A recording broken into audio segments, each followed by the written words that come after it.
Halo guys, welcome back to my video.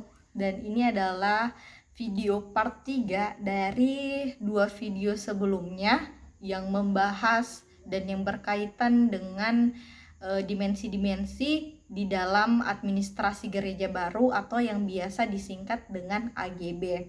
Nah, sekarang kita akan masuk di video part 3 yang membahas tentang dimensi yang ketiga, yaitu dimensi manajemen dan kepemimpinan gereja. Nah, di dalam dimensi manajemen dan kepemimpinan gereja, di sini saya sudah membuat artikel, tetapi di dalam artikel ini saya lebih terarah dan lebih melihat tentang tantangan kepemimpinan gereja masa kini, lebih melihat tentang persoalan tantangan kepemimpinan gereja. Nah, sebelum masuk pembahasan, seperti biasa kita akan membahas tentang apa sih arti kata kepemimpinan itu. Nah, untuk kata kepemimpinan sendiri di dalam kamus bahasa Indonesia atau KBBI itu adalah kepemimpinan. Jadi di dalam hal ini di dalam kamus bahasa Indonesia KBBI, kepemimpinan itu membahas tentang perihal pemimpin, kemudian cara memimpin, untuk mahasiswa tetap mendukung cara nasional presiden. Itu kalau di dalam KBBI. Nah, kepemimpinan sendiri adalah suatu proses memengaruhi orang lain sehingga orang lain tersebut dengan sukarela mau melaksanakan kegiatan bersama dalam rangkai mencapai suatu tujuan yang telah ditentukan atau suatu tujuan yang telah disepakati. Untuk pengertian universal menyangkut kepemimpinan adalah sebuah kemampuan atau sebuah kekuatan di dalam diri seseorang untuk memimpin dan mempengaruhi orang lain dalam hal bekerja. Nah, di mana tujuannya adalah untuk mencapai target yang telah ditentukan dan yang telah disepakati. Di dalam kepemimpinan tentunya terdapat seorang pemimpin yang dimana mengatur semua anggotanya dan mengatur semua keputusan-keputusan yang akan diambil. Jadi pemimpin itu menjadi salah satu orang yang dapat mengambil kesimpulan atau yang dapat mengambil keputusan. Nah, jadi pemimpin, untuk pengertian pemimpin sendiri adalah seseorang yang diberi kepercayaan sebagai ketua atau sebagai kepala dalam sistem sebuah organisasi atau di dalam sebuah perusahaan. Nah, dengan begitu maka seorang pemimpin harus memiliki kemampuan dan harus memiliki tekad untuk memandu dan mempengaruhi setiap orang atau setiap sekelompok orang. Nah, dan tentunya sistem kepemimpinan ini bukan hanya diberlakukan di dalam perusahaan, tetapi berlaku juga di dalam di dalam gereja. Sistem kepemimpinan itu tidak hanya berlaku seperti yang saya bilang tadi, tidak hanya berlaku di dalam perusahaan, tidak hanya berlaku di organisasi dan kegiatan pemerintahan yang lainnya seperti presiden. Itu bukan hanya di situ, tetapi juga sangat berlaku di dalam gereja. Nah, untuk kepemimpinan di dalam gereja sendiri itu bukanlah pelaksanaan kekuasaan atau otoritas manusia, melainkan suatu kegiatan pelayanan. Dan pelayanannya itu adalah pelayanan yang ditujukan kepada Yesus Kristus, yaitu Yesus Kristus sebagai pemilik dan sebagai kepala gereja. Nah, gereja sendiri ada karena panggilan untuk mewartakan kerajaan Allah di dunia. Nah, oleh sebab itu kepemimpinan tidak terutama berkenaan dengan penata layanan gereja kepada Tuhan dan bagi dunia. Kepemimpinan gereja ini juga tidak bertujuan membuat organisasi gereja dengan baik, tetapi supaya menata organisasi gereja dengan baik, supaya pelayanan dan kesaksian kepada dunia ini berjalan dengan baik seturut dengan kehendak Allah, seturut dengan perintah Tuhan. Dan lalu di sini pertanyaannya adalah, lantas bagaimana pemimpin dan kepemimpinan gereja menghadapi tantangan masa kini seperti judul artikel yang saya bahas. Nah, jadi kita akan masuk di dalam pembahasan mengenai pertanyaan yang tadi dan mengenai jawaban dan tentang maksud dari judul artikel saya untuk part 3 ini mengenai dimensi manajemen dan kepemimpinan gereja.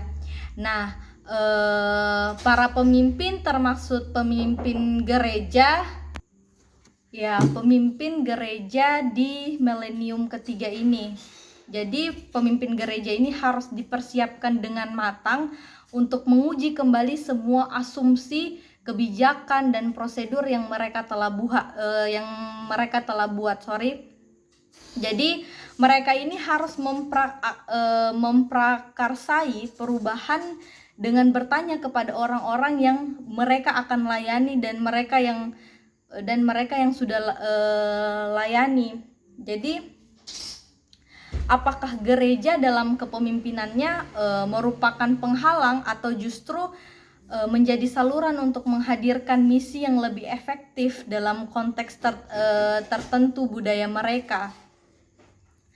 Nah, dalam konteks di dalam buku di dalam buku Octavianus,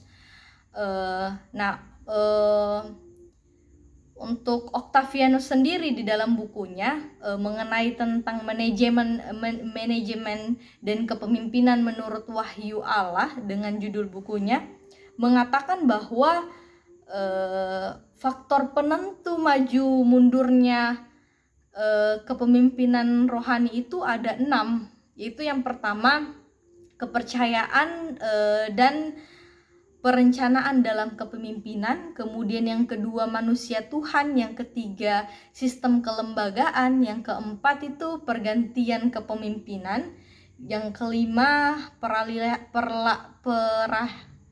peralihan sistem yang dipakai, kemudian yang keenam itu adalah pergeseran makna rohani. Nah, di dalam melakukan perencanaan untuk melakukan serangkaian untuk rangka efektivitas pelayanan. Nah, di sini adalah masalah bagi kepemimpinan gereja masa kini.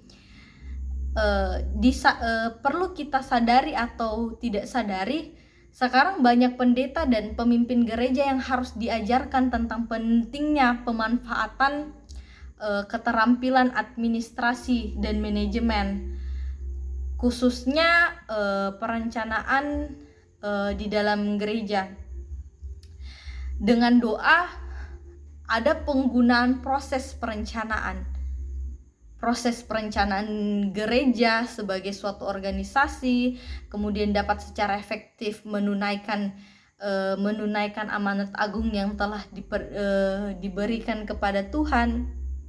Di sini yang menjadi masalah kepemimpinan gereja berikutnya adalah tuntunan hidup yang tidak bercacat di hadapan Tuhan maupun di hadapan jemaat. Kepemimpinan yang menjadi contoh dan teladan bagi jemaat adalah model kepemimpinan yang membawa berkat bagi orang banyak, termasuk jemaat Tuhan. Kemudian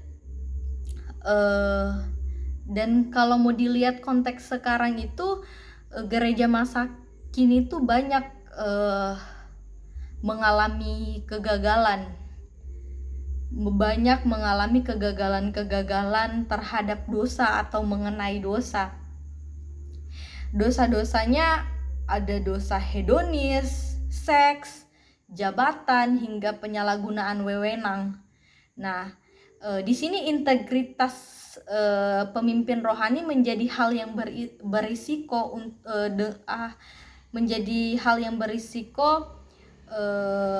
dalam merendahkan gereja Tuhan, untuk merendahkan gereja Tuhan dan citra kepemimpinan Kristen. Dan aspek spiritualitas seorang pemimpin ini merupakan masalah yang patut mendapat perhatian berikutnya.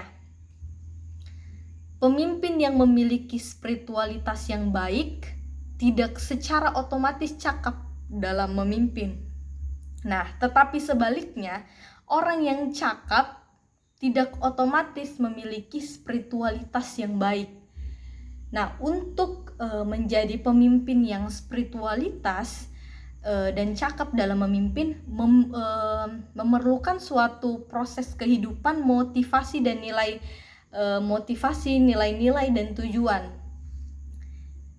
Teman-teman, ketika pemimpin rohani nantinya kehilangan kepekaan dan kehilangan ketajaman pimpinan Roh Kudus, dan jikalau mereka hanya bergantung kepada diri sendiri atau bergantung kepada cara dunia, nah maka pemimpin gereja saat itu juga akan kehilangan pengaruh spiritualitasnya serta kehilangan kewibawaan kepemimpinannya. Jadi melalui manajemen kepemimpinan yang dilakukan oleh gereja, maka akan membawa gereja mengalami peningkatan pelayanannya terhadap jemaat. Jadi teman-teman, itulah hal-hal yang bisa saya sharing untuk video yang ketiga ini. Semoga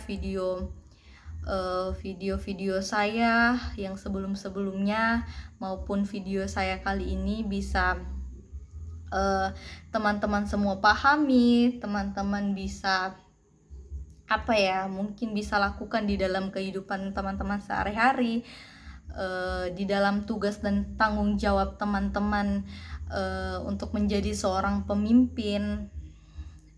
Saya kiranya semoga materi ini bisa bermanfaat bagi teman-teman.